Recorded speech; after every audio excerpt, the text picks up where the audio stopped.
Hey everyone, today we're diving into the interesting history of Hellenistic warfare.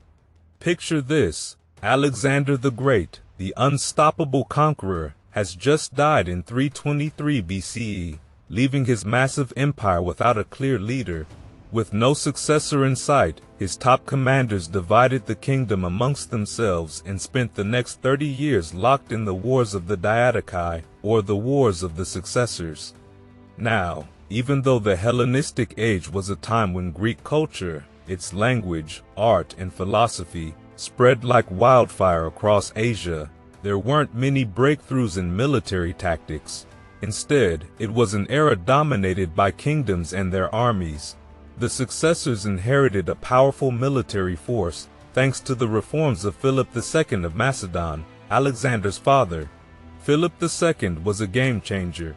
When he ascended to the throne in 359 BCE, he took a ragtag army and transformed it into a powerhouse. He expanded the army size from 10,000 to 24,000 soldiers and boosted the cavalry from 600 to 3,500. To unify his troops, he issued new uniforms and made every soldier swear an oath of loyalty, not to their hometowns or provinces, but to the king in Macedon itself. Philip also revamped the traditional phalanx, enhancing the soldiers' shields and replacing their old helmets with ones that allowed better hearing and visibility. One of his most intimidating innovations was the 18-foot sarissa, a spear that outreached those of their enemies. For close combat, he equipped his soldiers with a smaller double-edged sword called a xiphos. He even established a corps of engineers to develop advanced siege weaponry. By the time he was done, Philip had turned an undisciplined group of men into a professional, highly efficient fighting force.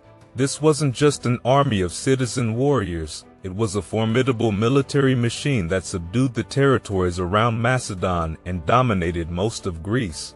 This same army would go on to help Alexander conquer the Persian Empire and would continue to be a force to reckon with during the Wars of the Successors.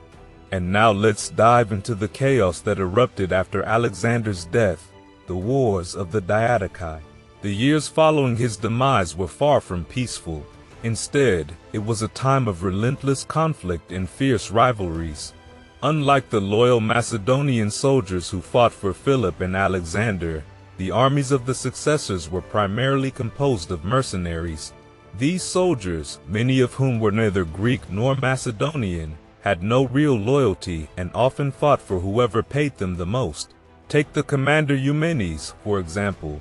He was allied with Perdiccas and had to send recruiters all over Asia Minor to gather troops for his battle against Antigonus.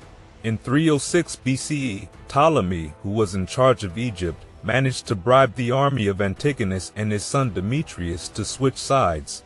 Unlike the wars against Persia, where soldiers fought for ideals and their king, these mercenaries battled in nations without borders, simply trying to resolve political disputes. Loyalty was scarce among the successors as well, leading to constantly shifting alliances and ongoing warfare. This era of constant conflict meant that traditional military tactics, like the phalanx, were relied upon heavily. The real power centers during these wars were the fortified cities along the eastern Mediterranean coast. The successors built upon the siege innovations developed by Philip and Alexander, improving the size, range, and accuracy of their siege weapons. Demetrius I of Macedon, known as the Besieger, made notable advancements, especially evident during his attack on Rhodes. However, Greek siege technology would not reach its peak until the 2nd century BCE. Siege warfare itself wasn't a new concept. Centuries before it reached Greece, the Assyrians had already mastered it by the 8th century BCE. They used a combination of siege tactics and terror, like impaling captives, to maintain control over their vast empire. Their strategies included undermining walls, setting fires beneath gates, using ramps and mobile ladders, and employing archers for cover. The siege engine, a multi-storied wooden tower equipped with a turret and battering rams, was their most significant innovation.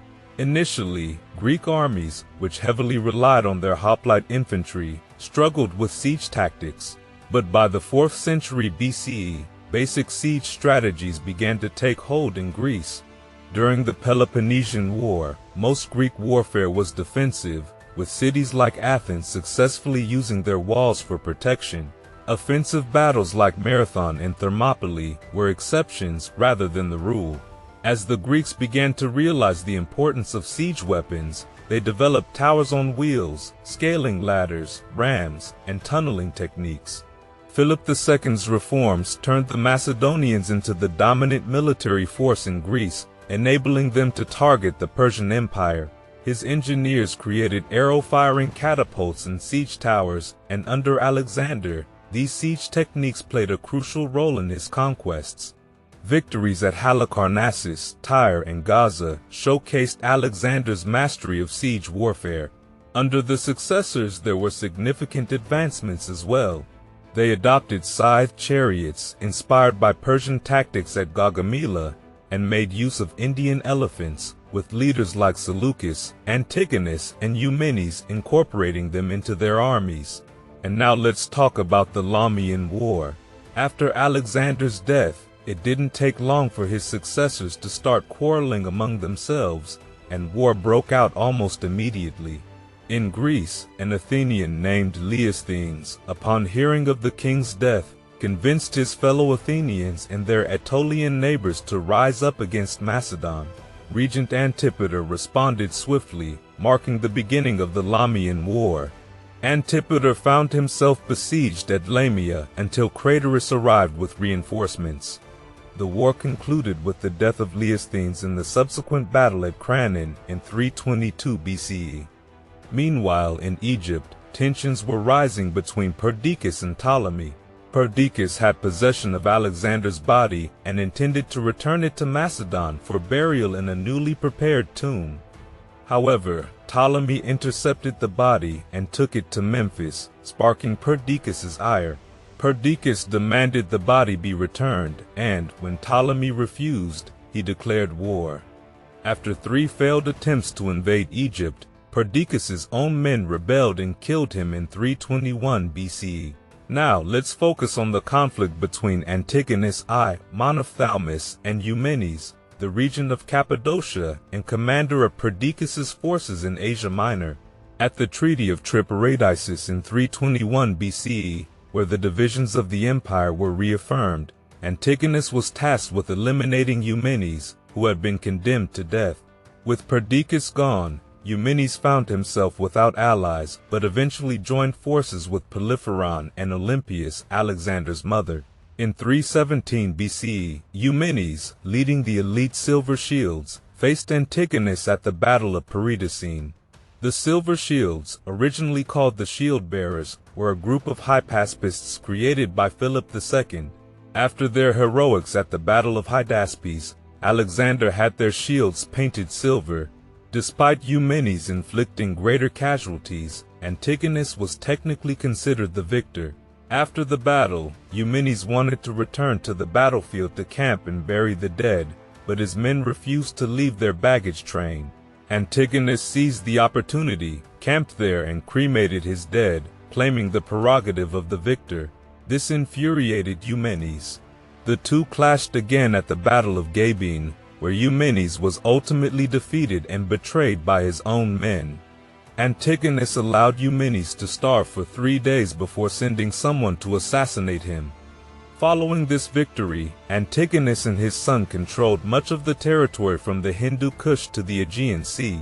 However, the wars over Alexander's Asian territories raged on. Seleucus established himself in Babylon, while Antipater's son Cassander took control of Macedonia, pushing out the regent Polypheron. With Antigonus controlling much of the eastern Mediterranean, he marched into Babylon, forcing Seleucus to flee to Egypt and ally with Ptolemy. After besieging the island city of Tyre, Antigonus moved into Syria but faced resistance. His ambition to reunite Alexander's empire brought him into conflict with the combined forces of Ptolemy, Lysimachus, Cassander, and Seleucus. Following Demetrius's defeat by Ptolemy at the Battle of Gaza in 312 BCE, Seleucus retook Babylon, leading to a fragile peace. And now let's dive into the story of Demetrius, the besieger. Demetrius was the only successor who truly mastered siege tactics. His most famous campaign was against the city of Rhodes, which was a key strategic and trading hub in the eastern Mediterranean.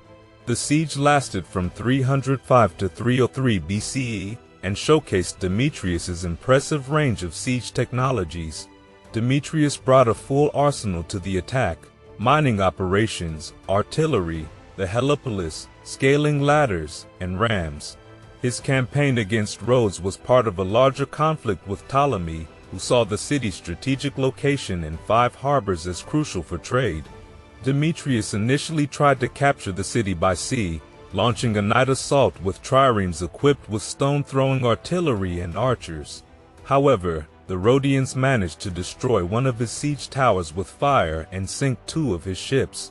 Realizing that a sea attack wasn't going to work, Demetrius shifted his strategy to a land assault and imposed a blockade, hoping to starve the city into submission.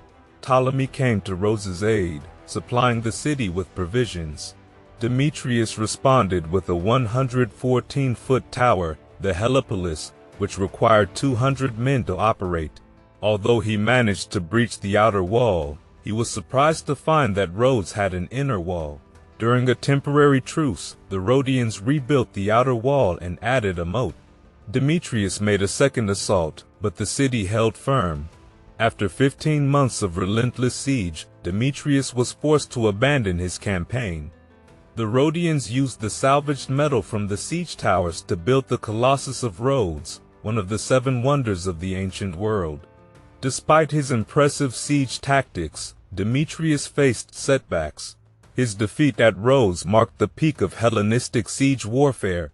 In 301 BCE, a coalition of Lysimachus, Seleucids, and Cassander faced off against Demetrius and his father, Antigonus, at the Battle of Ipsus.